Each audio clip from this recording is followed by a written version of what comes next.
Good afternoon. Thanks for joining us today. We have Chris Vermeulen with us from the Technical Traders, and it's been a while since we've gotten an update from Chris. He's now a celebrity technical analyst, as I call him. But yeah, it's going to be a great session. So we're going to cover a number of themes today, which will include the overall US Canadian markets, precious metals, copper, oil, crypto, and whatever you people want to ask about. So with that out of the way, I'd like to introduce Chris. Nice to see you. Yeah, thanks for having me back on, Deborah.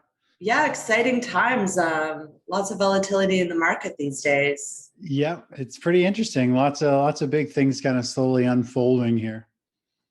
Right. Well, why don't you start with the macro themes that you're looking at, and like, do you think this is a sustained correction, or give us your overall thoughts. Sure. I mean, when we look at the overall equities market, I guess we could look at two different equities markets. So the U.S. equities market is kind of the main barometer that I follow to get a feel for the stock market.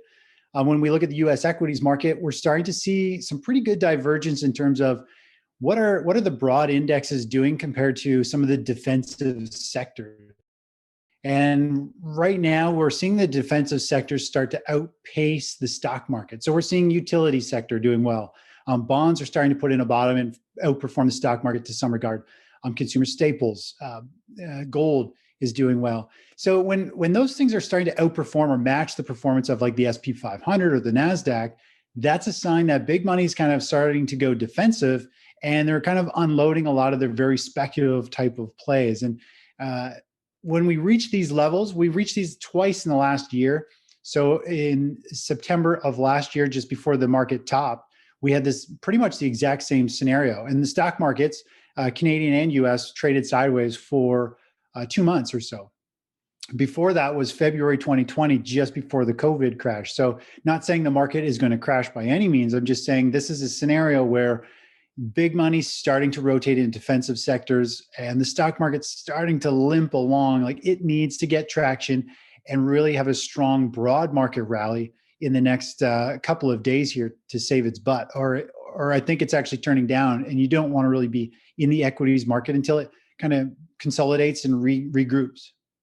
This is the TSX. So if we were to just take a look at the TSX, more or less we've been working our way higher, nice upward trend. It continues to have these kind of rallies and pullbacks. I think we're going to see the TSX actually perform fairly well because it's very commodity based. And I think commodities are going to do very well over the next several months. I think we're going to see precious metals potentially put in a major bottom here and start a new leg higher. Oil's obviously on a tear to the upside, looking like it wants to go a lot higher. So the TSX, very commodity heavy equities, they should do well. And I think we are entering a commodity kind of super cycle to the upside that commodities are going to do well for probably 3 or 4 more years going forward. So I think if out of all the indexes, I think we could see the TSX commodity-based sectors, stocks, do really well going forward. So if we were to zoom back here, just get a look of the overall feel of the TSX, it's a very sustainable rally that we have going on here. It might be a little steep to the upside, but it does have a nice rally consolidation.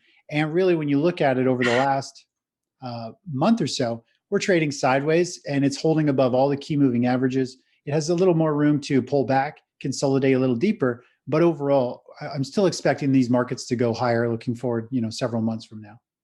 Can you remind me again, Chris, which indicators you rely on or prefer when you're doing your analysis? Yeah, so the main indicators that I follow, I like the when I'm following equities like the S&P 500 or stocks in general, I like the 5-day moving average, which is this light blue line. Typically, when you're above that, it's going to act as support, and you're in a high momentum move. The pink line is a 20-day moving average, and then I've got the 50-day, and then I also like the 200-day. Although the 200 days, a year-old news, it's really not that significant. You don't find price tag the 200-day and usually have some miraculous rally. It's kind of a big, slow-moving slug of a line. So those are the key ones that I really like to follow. In terms of price action and other indicators, I've got some custom cycle analysis that tells me when there's very short-term cycle lows in the market, some more significant cycle lows, kind of where these short-term momentum kind of lows should be in the stock market. So I'm big on cycles. I like cycles. And of course, I like to look at what the index or that asset or sector is doing in relation to the risk on, risk off assets. So the defensive plays are kind of the risk off style. It's like utilities and gold and things like that. So we want to make sure whatever asset or thing that we're trading is outperforming those big, slow, boring sectors. Because if the boring sectors are beating what you're in, you're obviously, that sector is not that popular, and it's not definitely going to be outperforming the market. So those are really the core things that I look at in terms of price action. So it's pretty straightforward. I mean, the trend is your friend. You want to just make sure there's a series of higher highs and higher lows. That means you're just looking to buy pauses or breakouts to the upside, and that's kind of the key. I mean, it comes down to position management to really make money in the market, more so than almost reading the charts. And when you're recommending trades to your subscriber base, which we should have talked about a little bit more, I'll let you plug your platform at some point. No problem. When you're talking about like length of trades, like how long are you recommending these trades for? Are you talking intraday, like a few days, a few weeks, a few months?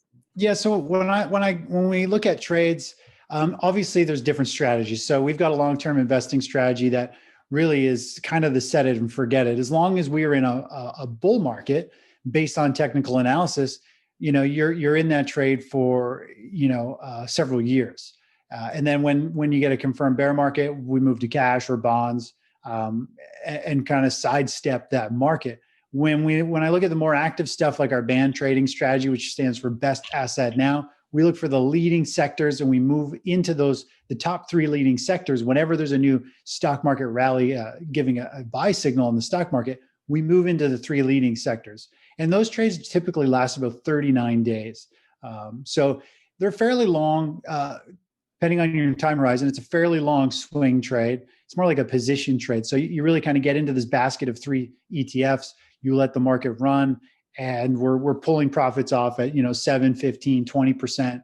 And then we let the balance run until the trailing stop gets triggered or the stock market gives a sell signal, which is what we're close to getting right now, because the defensive sectors are kind of taking the lead over the stock market. So that could be an exit soon, just over the horizon. That tells us the stock market may be having a bigger correction looking forward over the next couple of days or a couple of weeks. So we're definitely at a real critical turning point this week.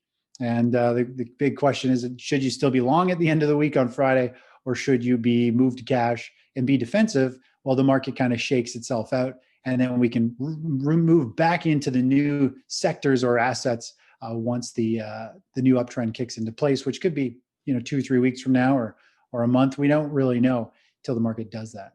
So if you have a big correction in the US markets, do you think that negatively impacts the TSX in the short term? Yeah, it does. I mean, if we go and we pull up, let's take a look at the TSX again. If you go back, pretty much what the US markets do is the same that almost every market does. So this is the TSX. This is the COVID crash. And like the SP 500 fell roughly, 34%. Well, TSX fell roughly 37%. They're pretty much overlaid, very similar. So if there's big selling in the U.S. market, that carries right over to the TSX. A lot of companies listed in the U.S. Exchanges are also on the TSX, and vice versa. A bunch on the Toronto Stock Exchange are also listed in the U.S. So it doesn't matter. There's going to be selling pressure in those exchanges, pulling the prices down when it happens. So they're all really linked together. The key is finding which index is the best one to be into, or which sector, which group of stocks. Right now we've seen this shift of the trend change in the US dollar. And I mean, I'm Canadian.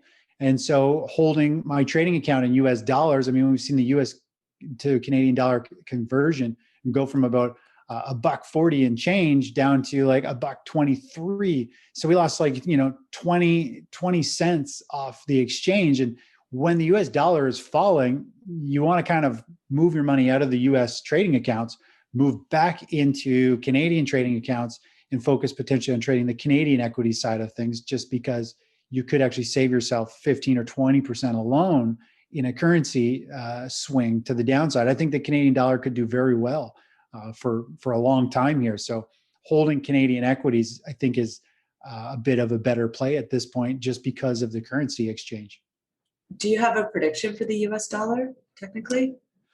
I don't. I mean, I've got a chart here of FinViz that if we were to go to just take a quick look at the US dollar, and we'll go to the monthly chart.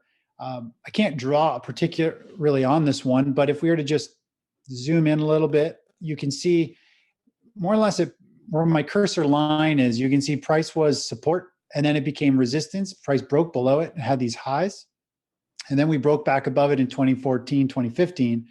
And you can see we're testing this support level. So if we break this level on the US dollar, which is 88 cents or so on the US index, if we break below that, we're probably going to see it drop down to 80 very easily, potentially all the way back down to 75, 74. So there's a lot of downside potential. And of course, a falling dollar is going to be very good for commodities, especially precious metals and miners. So I think we're very close. When this breakdown happens, I think that's when we're going to see, I think, a really big move up in commodities in general. So I'm neutral on the dollar simply because it's trading sideways in this range. It's kind of down at support. So we just need to see if it's going to continue to go down and break through here, or is it going to work itself back up to this 100 level?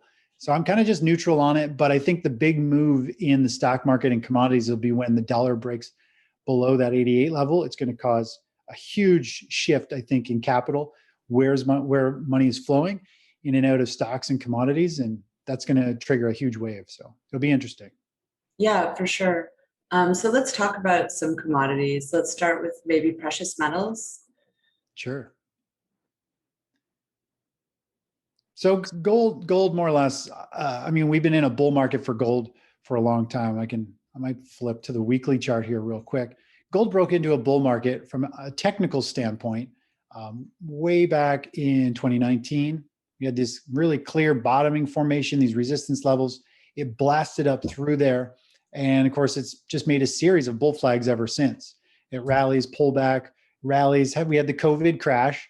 A lot of people think precious metals are a safe haven, but they're not. I mean, when the stock market crashes, any bear market or crash in stocks, and gold usually sells off. So we still saw it fall 13%.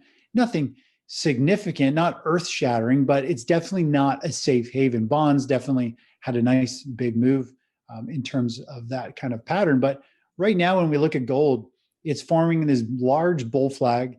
And I still think we have several more months. I think we got another 4, 5, 6 months for this bull flag to kind of reverse trends and work itself back up to this 2100 level. And then, beyond there and break out.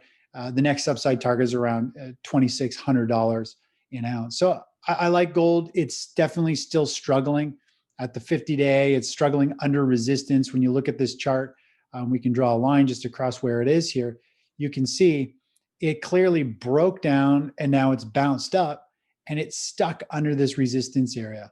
And we can also draw some resistance trend lines on there to get an idea of where that resistance level is. So if we were to just connect most of these tops, you can see we're right there at resistance on a trend line, price resistance, and the moving averages.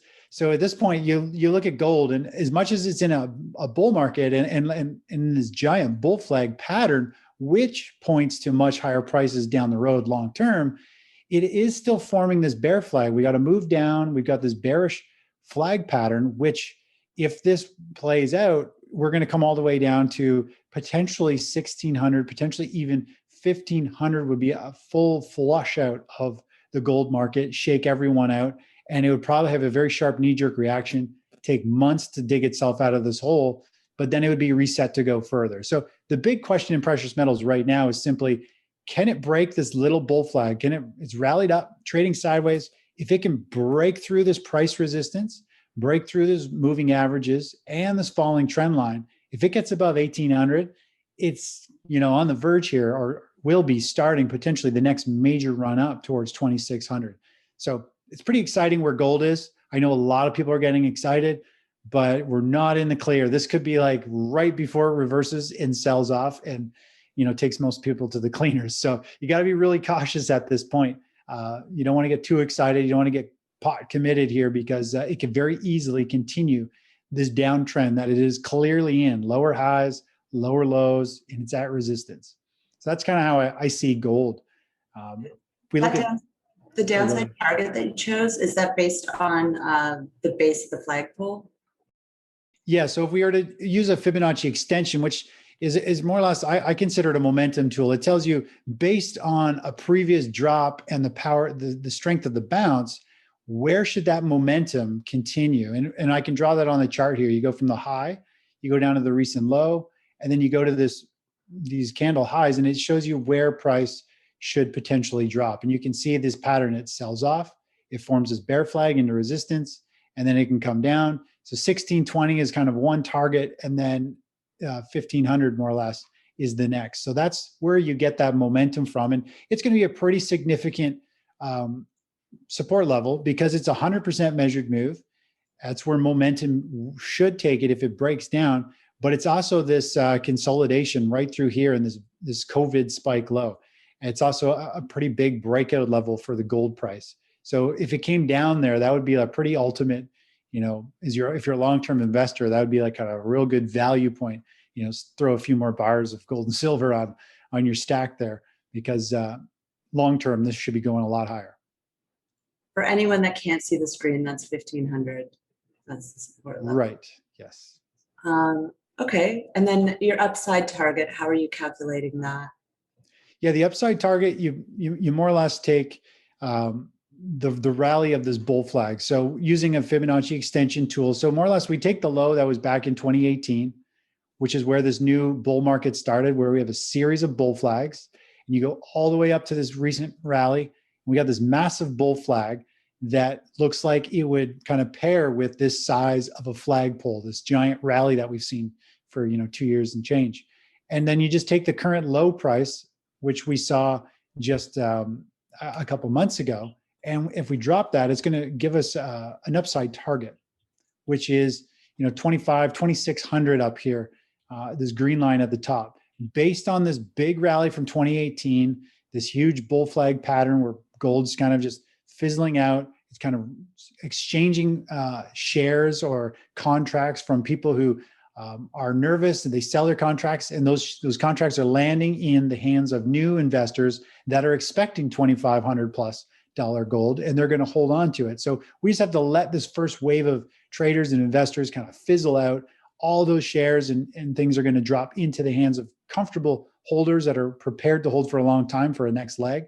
And when all that finishes, that's when gold's going to turn around and start to rally. So there's quite a bit of upside potential from where we are. Gold could rally about 44% to the upside, which means if you're in gold mining or silver mining stocks, there's a lot more, obviously, leverage in those. So they could move, hundreds or thousands of percent if that happens. And I don't think we're going to see this massive rally in gold above 2,100 probably until the US dollar has broken down through that $88 level that I showed you on the chart. That'll be, I think, a real key turning point. When it does that, I think you want to be in gold miners and silver miners because it's going to be a pretty explosive ride. Okay. Do you want to look at silver or do you want to look at some of the gold miners, maybe an index? Your call. Well, we can look at silver just real quick here. Silver and silver miners have a much different pattern than gold and gold miners. If you look at this rally that this move on silver, you can see how silver has been flagging sideways, and it's actually holding up very well. If I just quickly go back to gold, the exact same time frame, gold has been flagging down dramatically. If we look at gold miners real quick, gold miners have been selling off dramatically as well. So they've given back a lot of their gains where silver continues to trade sideways. So silver is definitely it's got more relative strength. It's outperforming the other precious metals going forward in terms of gold and gold miners. So I like silver. I think it's got very explosive upside because it's holding up more than the others. Once people do pile into this sector, I think we're going to see it take off. So I like that. When we go and we look at silver miners, you can see the upside potential here. Silver miners in a really nice pattern, holding above all the key moving averages. I think silver miners will be really explosive. Obviously, the run that we saw previously into this bull flag pattern, you look at SILJ, the junior silver miners, the upside potential is pretty phenomenal on average. The upside potential on like an SILJ is 60, 60% or so to the upside. Of course, if you're in individual mining stocks, especially the really small micro cap plays, they move during this same move, they would be moving hundreds of percent, right? So that's why, we're all excited. I mean, I love the precious metals sector, and it's on the verge of starting something really big and exciting that we haven't seen for quite a while. So, it's just not quite there yet. We're just waiting for this trend to kick in place and start to give us a multi-month rally to the upside. So if you're going to play silver from the long side, where would you put your stop? Silver. Silver or the SILJ? SILJ. Depending on the time frame, I mean, you could go with a very loose stop at the low that it put in through this whole pattern, which would be around $12.80. I mean, if it's actually really starting to break out, let me go to the daily chart, because that was the weekly chart. If we were to just look at this chart here, if it is about to take off and rally to the upside, and you're a short-term trader, you'd probably be looking to put, you could either be, you'd take a big position, you could be more aggressive and put a tight stop under like a spike low that we saw really just this week, or you could put it under, the lows that we saw back in March and April, somewhere right down here, which is around 1375 area. You need to give it some wiggle room. We're really close to seeing them actually start to break and run. I think they could run it any day now and start. But if you're to put a really tight stop, you might get stopped out, in a day or two, and you might have to wait for a new kind of fresh setup. If we start to break this high around 1630, I think silver miners, the SILJ, could be off to the races, and that could be a point to jump in. But again, when you look at this sector, this is the key thing, is when you look at this whole sector and just box in this price action, I know really price is right in the middle of its price range almost. It's trading sideways. It's a 50-50 bet. It's just a noisy, chattery chart. And I don't like to trade this type of stuff because, it's a coin toss, and silver miners are really volatile, and there's extra manipulation in there. So you're really just taking a high risk play. The only way that this is kind of a half decent play is if you're either day trading some of the strong days, or you're just buying now in anticipation of a much bigger break later, and you're going to stomach the potential drawdowns. I mean, we could still see it draw down 17% to the recent lows, and it would still be stuck in this pattern. So that's a pretty big drawdown that a lot of people don't want to stomach. So I'm waiting for a breakout to the upside, and I want to see gold miners breaking out as well. Silver will probably be breaking out, and the dollar will likely be, falling and starting a new downtrend. So all those things, when they come together at the same time, give you a good high probability trade. But right now it's a crapshoot. You're just throwing a dart at it, and it's going to wiggle around. You either get stopped out or you might make something. It's not worth the bet yet. When you're doing your analysis, do you look at inventory levels or anything like that, or is it purely just what the chart is telling you? Yeah, it's purely just chart. I mean, I don't go into all any of that stuff. I mean, I find it's all delayed, days, weeks.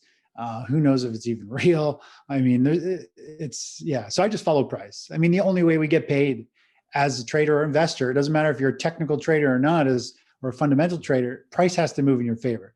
And so typically if you want to, do something, you follow price. And if you follow price and you follow really closely, then you should be on the winning side of it. You just follow the trends. If it's not favorable, you're not in it. When it turns favorable, you get back in and you ride it up. And sometimes you get chopped around a bit. This silver chart is very noisy. It's not something that a lot of people have taken a lot of stabs at silver thinking it's going higher. And here we are, 6-7 months later, and it's just been a painful ride. Lots of people taking lots of trades and getting shaken out. And so they need huge returns just to break even when it does break out of this pattern. And that's the problem with, you got to be able to identify noise like this and avoid it. And that's kind of part of the strategies that I use. We identify when the market's favorable, when an asset's favorable, we move in. When it shows signs that it's not leading and it's not really favorable, we just move out of it and we have nothing to do with it. And that's half of the battle, is knowing when not to be in the market. Yeah. Do you care about the gold silver ratio at all? I mean, not so much. I mean, obviously, when it's great for if you're a silver stacker. I mean, you can find out when you're getting silver at a really good deal compared to gold, or vice versa. So, I mean, that's the only way I really look at it. When it's way out of whack, the odds are you're going to see a nice move in metals, and silver usually has a big move and plays catch up. But overall, I don't use it for short-term trading or anything like that. Okay. And then we can either move on, stay on the commodities, or talk a little bit about crypto. Your choice, Chris. Yeah, let me just pull up DBC real quick. Let's just take a look at this. So this is a commodity index tracking fund. And I'm going to go to the weekly chart just to give you a view of the overall, before we move to Bitcoin here, overall the commodity market trying to put in a real major bottom. So I think we're starting, what I think we're starting here is a major super cycle to the upside, very similar to what we actually saw kind of back in 2002, 2004, where everyone was in equities from the 2000 tech boom. Everyone was in equities and real estate, and commodities were super undervalued. Commodities are generally pretty slow moving. Eventually, 2002, 2004, we started to see this shift, and it put in a major bottom, and we saw that massive gold rally going forward. Well, we've got the same type of scenario going on right now, which is everyone's in equities, technology, homes are going through the roof, price-wise, it's just bidding wars left, right, and center. And commodities are like, at 80-year lows. They're just completely out of favor. They're underpriced. And when you look at this commodity ETF, which is a basket of oil and metals and all kinds of different things, you can see how it's building this base. And if I was to just draw a line on a real key kind of resistance area here, you can argue we put in a big W or a W bottom pattern. It's a multi-year kind of consolidation, and we're just starting to break out of this market. And of course, when this does break, I think that's going to be a huge moving factor in precious metals moving up, gold miners, oil. So we're at a really critical level where we're either going to see precious metals continue to pull back, oil as well. They're going to flounder for several months, and we're going to see the commodity basket in general kind of flag out, trade sideways. And then I think we're going to see a big run late this year, or we're going to see things reverse really in the next month or so. And we're going to see the commodities really take leadership and move higher. And typically we do see leadership in precious metals and miners just as the stock market starts to become pretty unstable in terms of it's underperforming the defensive sectors. And so I think we're really close to that. We could see precious metal miners take leadership and actually be the strongest sector over the next 30, 60 days from now. And then the stock market might roll over and have a much deeper correction, which miners will pull back at that point. But I think there's some really good upside potential as we go into the end of June or end of May, end of June going forward.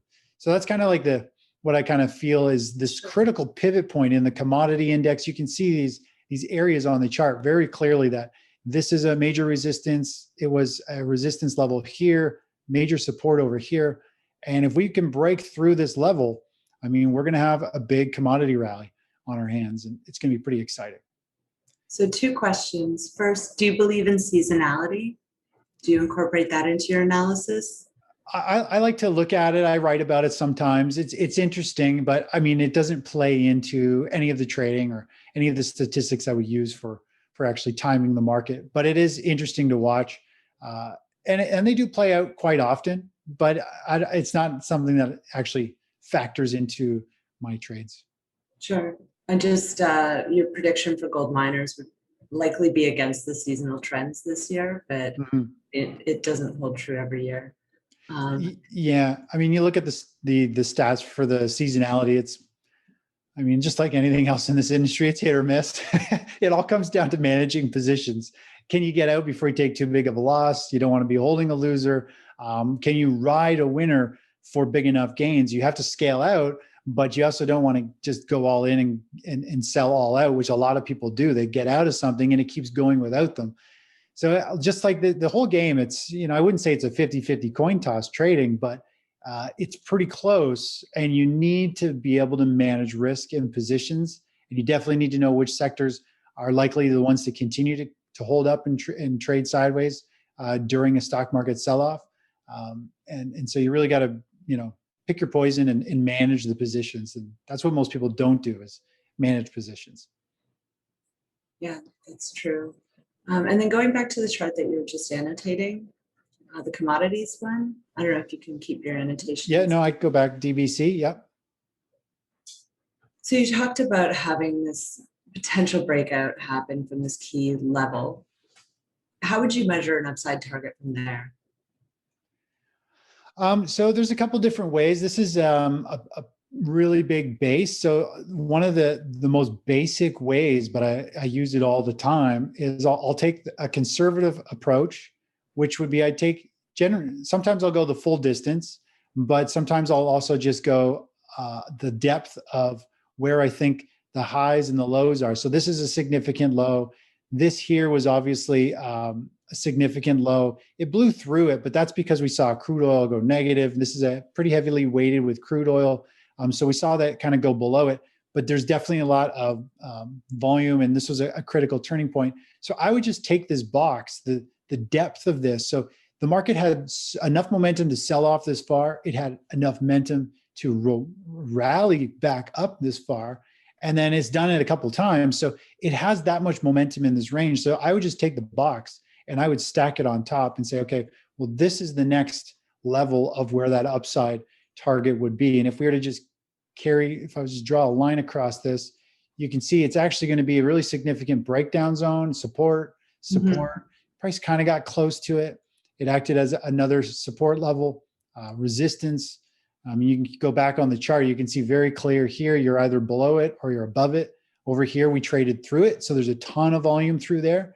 And because all this volume was created, once you're above it, it'll act as support. Once you're below it, all that volume acts as resistance.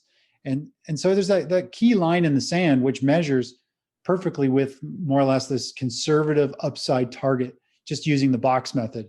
And generally, I would also be looking for some type of bull flag pattern. I use Fibonacci extensions, but at this point, I mean, we can do that. Let's actually see where that goes. So based on this really strong rally, this super tiny high momentum pullback, we can get an idea of where that next upside target is. You take the low, you take this high, and then we take this low and carry that forward. So based on this rally and this quick little pullback, we're looking at roughly 21.37 on DBC. Right now, it's trading at $18.50. So it's got a nice little upside move based on the current price. It's, we're looking at a 15% potential rally. If it can break here, it might have a nice initial surge up to that level. And then what I think would happen, it would consolidate for several months, build a bull flag that would match the size of this rally.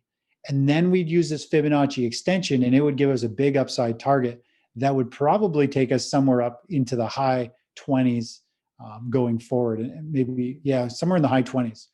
So that's kind of the way that I would analyze this one at this point. It doesn't give us a whole lot to go off of other than this first target. And then we really need something big to consolidate to build the launch pad for the next, to forecast the next upside surge.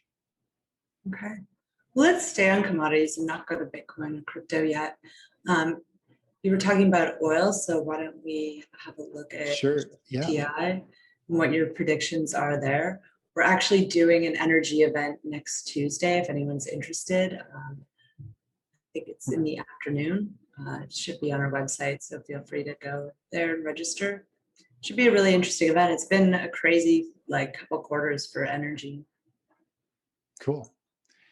So yeah, the energy sector is obviously it's been on fire for several months. It really became a leading sector. It was the dog forever, and then it just took off. It had such a strong rally. I mean, let's take a quick look at the energy sector ETF, just so everyone can get a visual. Um, Crude oil was. Um, Let me just go to the daily chart. So late last year up to March this year, we saw the energy sector stocks XLE, which is a US ETF. It rallied pretty much 100%. Just this massive rally, and just took off in February and muscled its way up and topped out in March. And since then has been struggling a little bit, but overall it continues to be kind of a leading sector. It's coming back to life in the last little bit. And when we look at what crude oil is doing, if we look at the continuous contract of crude, crude is on the verge of breaking out to some new highs. And crude oil chart has got a really big upside potential move. I remember back over here, the pattern that we saw from the COVID crash, the rally and the consolidation that we saw September, October, November of last year, that was pointing to a $64 barrel oil. And that was when it was trading back at $40.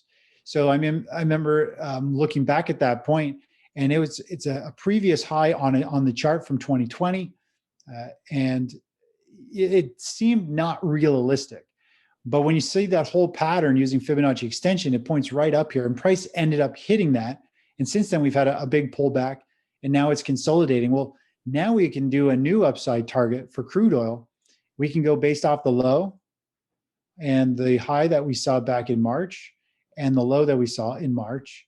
And it's going to give us an upside target that probably won't seem realistic, but it could totally happen. And it's these big kind of moves that catch a lot of people off guard. So we're looking at $91.50 a barrel for crude. It's up another 38% from where we are.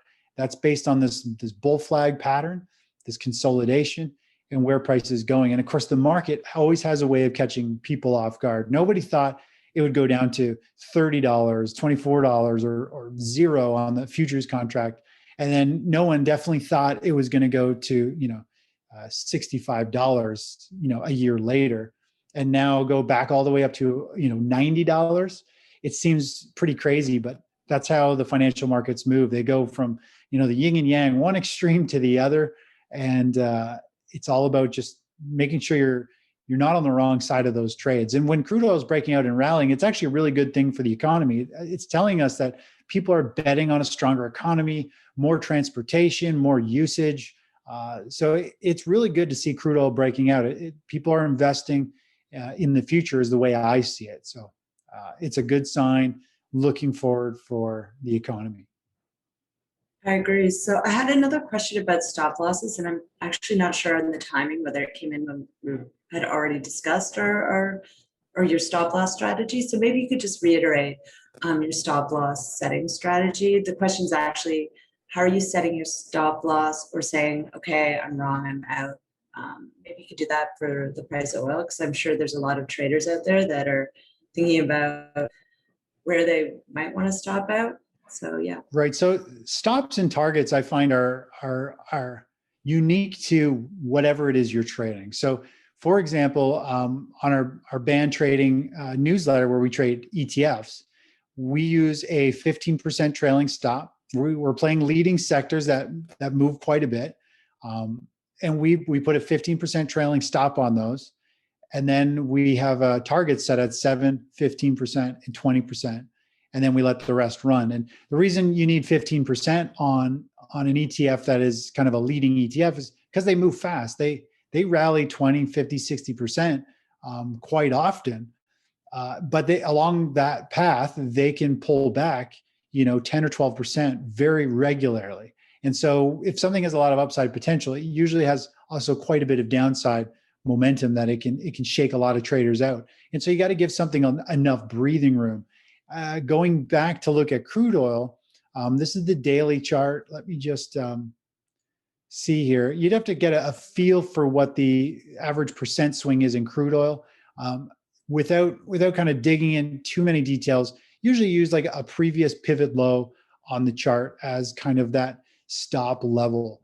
And if you look back on crude, if we just go back a little bit, we can draw on the chart and get a gauge of how big these average pullbacks are. So we're looking here as 6.8. Over here was 6.3. Another one here, somewhere around 4.5.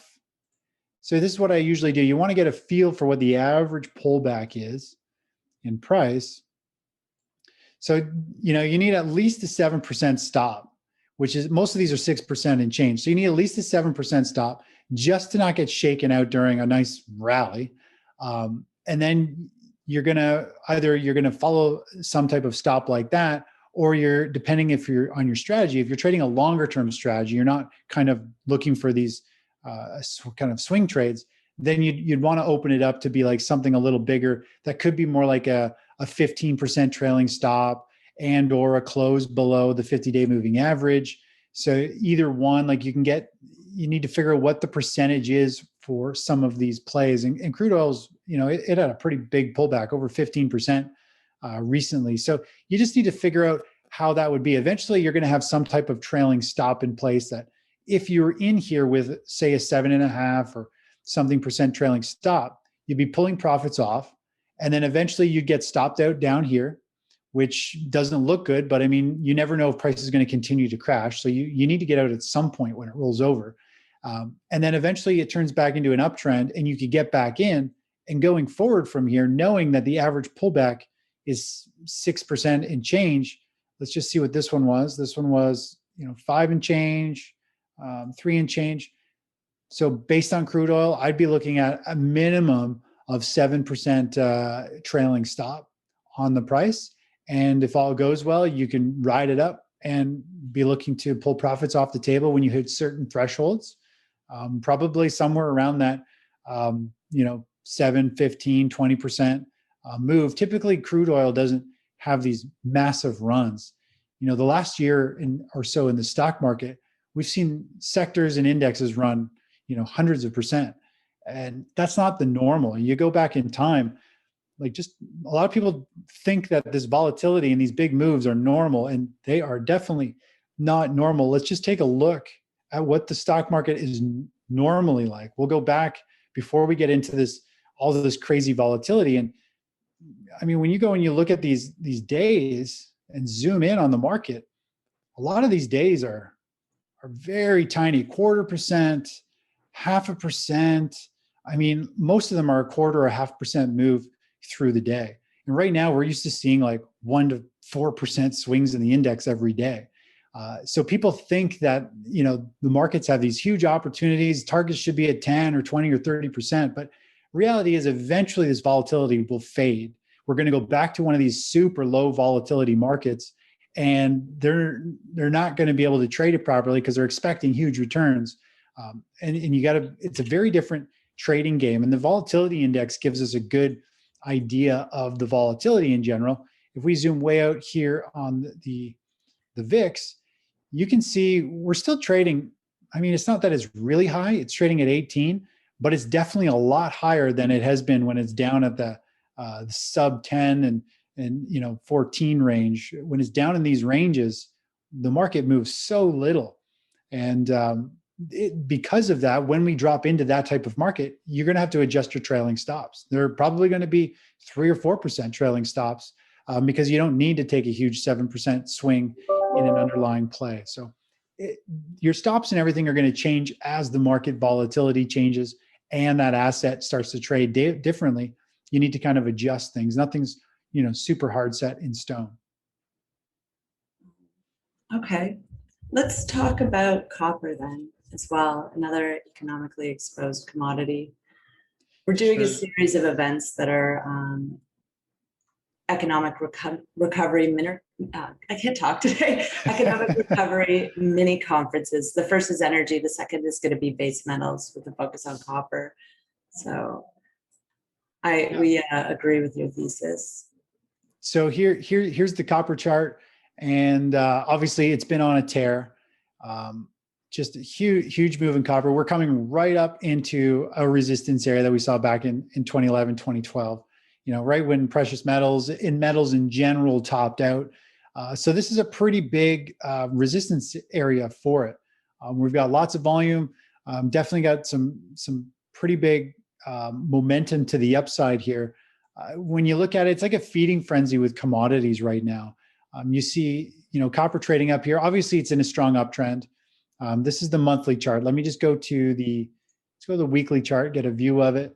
You can see it's a series of tight bull flags. It's, based on just the visual here of this recent rally, this little pullback, and the rally here, that looks like a perfect 100% measured move, and we're at resistance. So I would think copper's pretty close to having some type of consolidation that might last a few weeks. Every bar here is 1 week. And you can see here the last consolidation was, 5 or 6 weeks. Previous one was 3, 4, 5 weeks. These other ones, 5, 6, 7 weeks in there. So I think copper could soften up a little bit here. It has been a feeding frenzy for commodities. Just take a look at lumber. I mean, lumber went from 300 or 275 all the way to 1,500 and change. And everyone is trying to build. People are like fighting over lumber supply, pre-ordering. They're driving price up. Well, that's the same thing that's kind of happening with copper, building materials in general. So we're in a feeding frenzy. To me, it's a bubble euphoric stage for building supplies in copper. So I'd be very aware that at any point they could reverse, and copper could pull back and take a breather at minimum, if not, have a much deeper pullback to the $4 level right now. Currently, it's at $4.50. I've heard people fundamentally talking about copper going to $8 recently. Can you make a technical case for that? Sorry, what are they saying? Copper fundamentally could go to $8. Is there like a fundamental case for that? Or sorry, a technical case for that? Could you see that happening based on the price action over the last little while? I don't have it up on my charts to draw, but I mean, if you were using the box theory, we saw this big rally from the 2002 is when like the last super cycle kind of started. And we had that big initial rally where everything was kind of made in the first few years. And really since then, it's been in this huge consolidation phase, this massive move. If we were to just try to kind of box this pattern in, so you're looking at, say, a $2 low up to $4.50. If you were to add that $2.50 onto here, you'd be looking at $5, $6, $7 copper.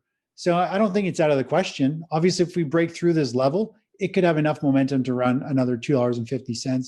And typically, when something has a big run like that, it ends up going beyond a target, a measured move, because you go into this euphoric, crazy blow-off move where price goes ballistic. We saw it in copper over here. Eventually, it goes absolutely ballistic and rallies significantly, and it'll blow through any short-term targets, and then it'll end up crashing afterwards. So it's not out of the question. Based on this pattern, it could totally play out.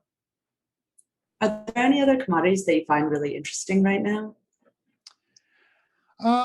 You look at not so much commodities. Like if you look at the uranium sector, for example, I was looking at this the other day, and URA is an ETF that follows those. Uranium seems to be starting a new major bull market. So it looks really bullish long term. When we look at the equities, this is an ETF based around it.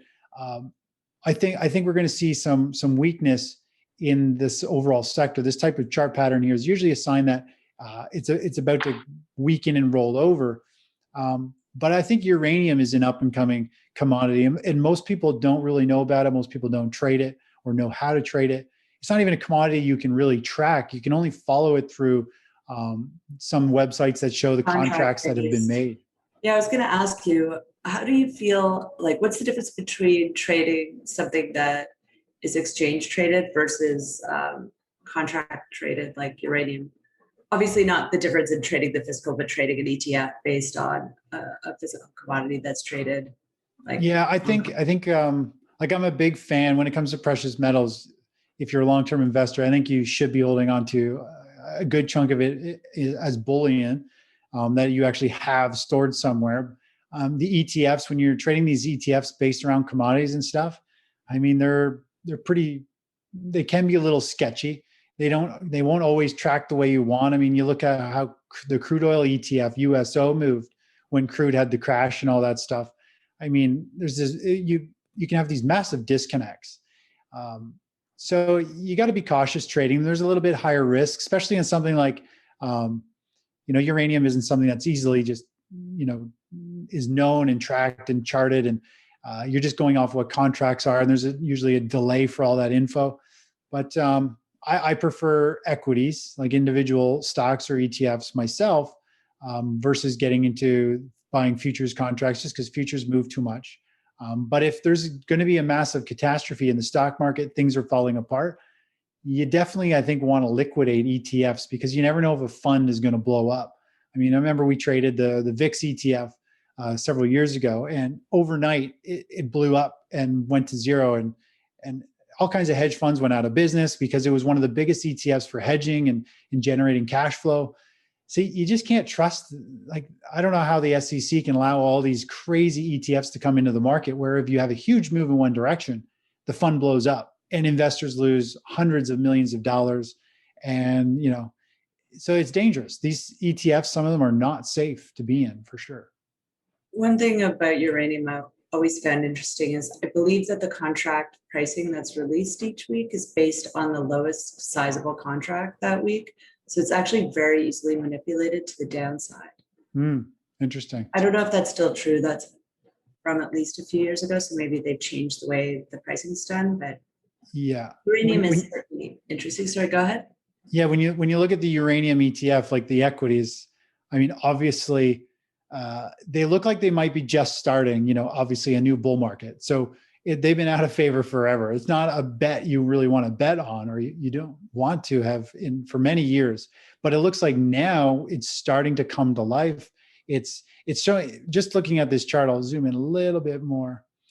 But more or less, when you see price action spiking like this, you see a big strong rally and a sharp pullback.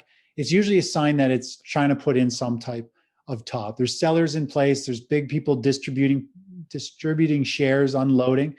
We saw it over here. We saw it over here again. You get a strong rally. There's a big pullback in here, another rally, pullback, another rally. We've got that again over here. So I think we're really close to seeing, this kind of sector fizzle out a little bit and pull back. But when we look at the big picture, again, we go to the monthly chart. Whoops.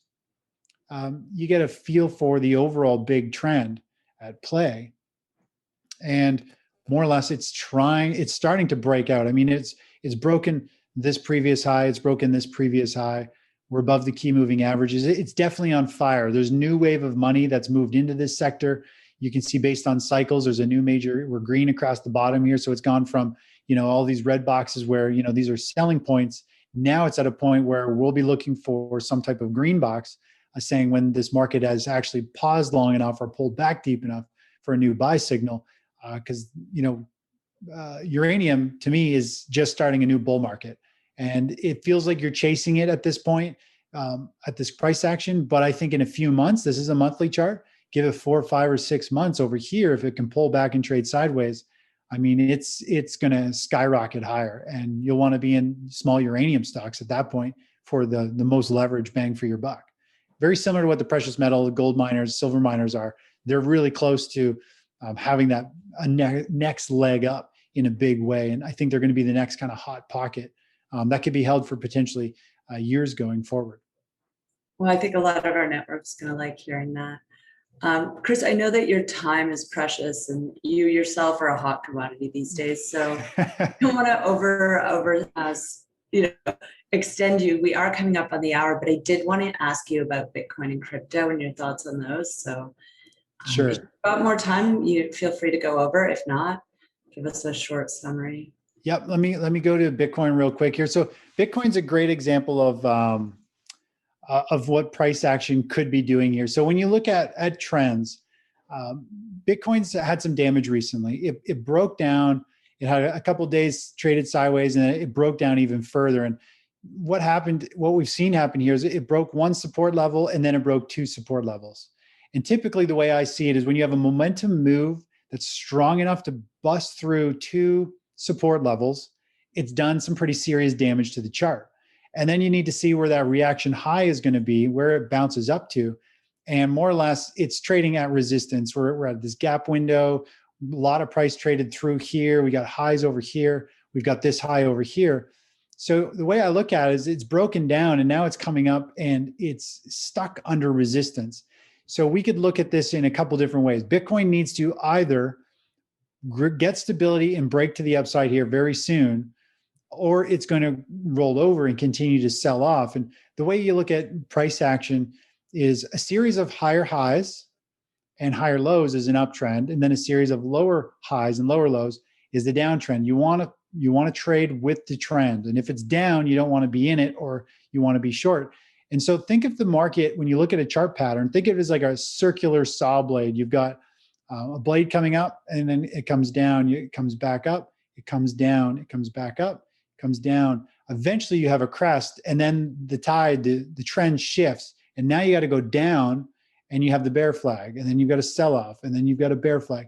So that's where Bitcoin is. That's the big question is, are we about to see it roll over, break this low? It's going to create a huge wave of selling. So many people have bought into Bitcoin.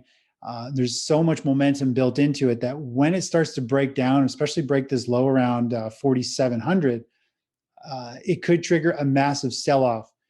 People are going to rush for the door all at the same time. And it's, we could see, I've been talking about it for actually several weeks here, about $30,000 Bitcoin very quickly, which is not what most people want to hear, but that's what the charts are pointing to. And that's what momentum and this type of play that has this type of psychology, it's got a very high momentum. It's a crowded play in the media. And when that type of play unwinds, it usually is going to blow past this measured move, which would be somewhere around 40. And it's probably just going to go like straight down to 30 and be like a jaw dropper for everyone. So that's the way, that's what people need to pay attention for Bitcoin. Now, I do have an upside target of 74,000 for Bitcoin. And if it breaks through that, if this can muscle itself higher, it could spike and blow all the way up to about 100,000. So if we were to just clean this chart up real quick and just kind of box in this kind of price action here. There's a lot of noise in here. I'd be looking for Bitcoin to break out of more or less this range. Right now it's trading right in the middle of there, and it's a 50-50 coin toss. It feels like it may want to continue to go lower, but whichever way it breaks out of this box, it's going to have a pretty big move. It's going to go from roughly 45,000, potentially down to 30,000, which is $15,000 drop. Or it's going to break out from 65 and it's going to go to 75, potentially a lot higher after that. So in this range to me is a little bit of a crapshoot. And you really, if you're in it, you're kind of just going to have to hold on or move to cash and wait for a cleaner chart. Because this is not a point to put a position on in Bitcoin. It's a coin toss here. Let's make you some friends or enemies. If you were going to trade this, which way would you trade it from? I don't know. I would, if I get really picky and I'd wait to see if it breaks this little high, right across here, or breaks this little low right across here. Whichever way it breaks there would be where I'd try and jump in with a quick trade and see if it can get that momentum to break and run, or get short for a breakdown and sell off. But because it's a coin toss here, you either need to give it a ton of wiggle room, put a small position on, or put really tight stops and hope it just continues to break out and run, or it sells off, you get short, and you play the downside move for a very sharp drop. So it's really, you're just kind of doing a coin toss. You got to manage your position. I don't know. I mean, it's tough. I kind of feel like it's going to go lower, but I know the sentiment, the herd mentality in Bitcoin still is very strong.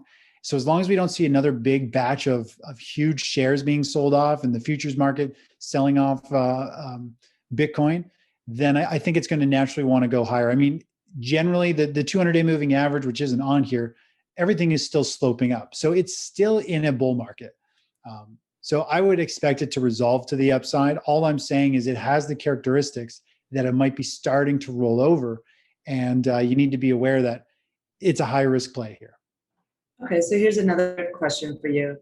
Where would your entry point be and where would your exit point be if you're looking at this?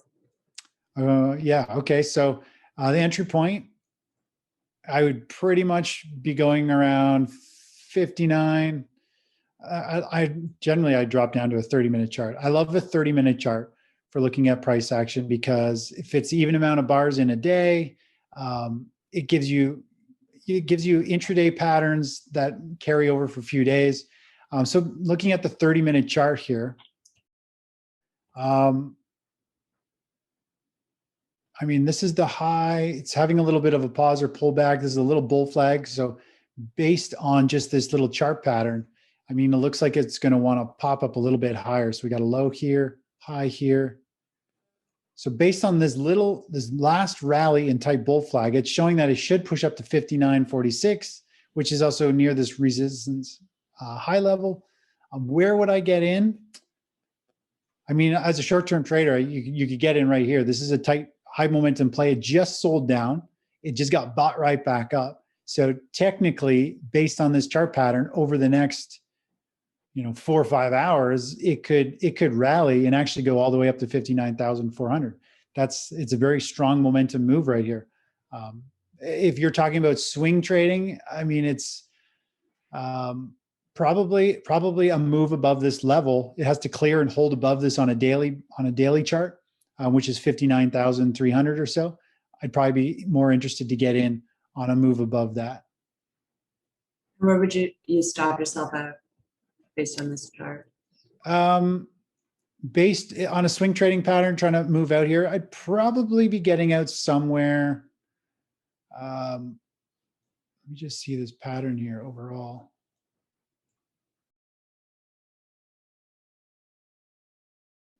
Yeah, there's an overhead resistance up here. So based on this depth of this move right here, if you were to take that box and move it to the upside, it's kind of a 1-to-1 bet. If you're to put a stop down here, you're risking just as much as you're going to make. So you'd have to be a high momentum play. You probably got to get out in terms of a trade somewhere up here. It's going to be resistance. I'd be looking for a momentum move up here. I'd probably look to get out somewhere probably around probably the 56 or 55,000 area. Obviously, if this muscles up was to break through and hold, I may actually move it somewhere right around here, around 57,000. So just below this little bull flag. So that would probably be the tightest stop that you could put in without getting shaken out. It's tough. I mean, I'm not used to trading. I won't generally trade something in a giant sideways range because it's a 50-50 coin toss. It's tough. There is no really clear levels to get into something that's kind of noisy like this with huge moves, 5-15% moves a day. It's not exactly my cup of tea. And let's look at Ethereum if you still have a few minutes. I don't have that to pull up, to be honest. I don't know what the symbol is. Is it traded in futures? I don't follow that. I'm not sure. I'm not a crypto person, so it's just something that's been talked about a lot over the last couple of days, and we had an audience question asking if you prefer it. Ethereum USD, so probably this one here. Personally, I'm a Dogecoin fan. Yeah, I'm not huge into the digital currencies, so I'm not a master at those by any means. It's not my thing. I focus on more or less the equities markets because they have consistent cycles, wave-like patterns that every day, every week, every bi-week, every month, there's like options expiry, there's people's paychecks automatically going into the stock market, into hedge funds, mutual funds, things like that. It creates these beautiful wave-like patterns. So I follow the indexes, they give me the major signals, and then I fall back and I trade sectors. And then from there, I can go and follow individual stocks within those leading sectors and trade those. So digital currencies don't have that really as much. There's not economic data that rolls through that create every week and every month. So I like stuff that's very cycles based. It happens repeatedly, where crypto is waves of emotion, and it's kind of new territory and very high emotions, fast swings, not the easiest to really hours a day. to trade. Yeah. Okay. Well, I think we're out of questions and I probably out of topics. I guess the one thing that I would like to know is, okay, so if you're looking for a potential run in precious metals and a continued run in base metals, the thing you're waiting for is a breakdown of the USD. Is that a fair summary? I'm not waiting for the breakdown in USD, but when it does break down, it's going to be like pouring nitro on a fire. So when it breaks down, gold miners, I think, will be in an uptrend before the US dollar really breaks down. But once the US dollar does break down, I think that's when we see the commodities, the precious metals and miners just start, having 5-8% days, back to back. Month after month, we just have these huge rallies and strong, every little pause or pullback gets bought into. So I think that's when there's going to be a lot of energy in the commodity space. But I think commodities are going to perform and start to rally before all that happens. Just keep your eye on the dollar, because when it does break down, that's when you definitely want to be in the commodity space. Okay. Is there any commodity that you would avoid in that environment? Not so much. I mean, I just focus on the indexes in gold, silver, and the miners. Those are kind of my babies. That's what I like to follow. I like them. I know how they move. I don't really trade stuff I don't know, which is why I don't trade digital currencies. So if I'm putting my money at it, I better know it inside and out. That's the way I see it. I trade stuff I don't know, and I always lose money. A lot of people do. Everybody piles into a lot of penny stocks too. You get all excited because there's huge potential gains, but most penny stock traders lose a lot of money. If the commodity is not in the right trend, if the stock market's also not in the right trend, you need everything to be in favor, which I think we're getting to. Commodities are in favor. The stock market is in favor. The U.S. dollar has been trending down, and when it breaks down, it'll be in favor. So there is going to be a perfect storm when small microcap startups, all these exploration companies. I mean, they've already done exceptionally well, but when the stars align, you get that perfect storm. They're going to go, ballistic from where they are right now. Mm-hmm. Yeah. Okay. Well, I appreciate your time. What platform do you use for your charts? I use eSignal.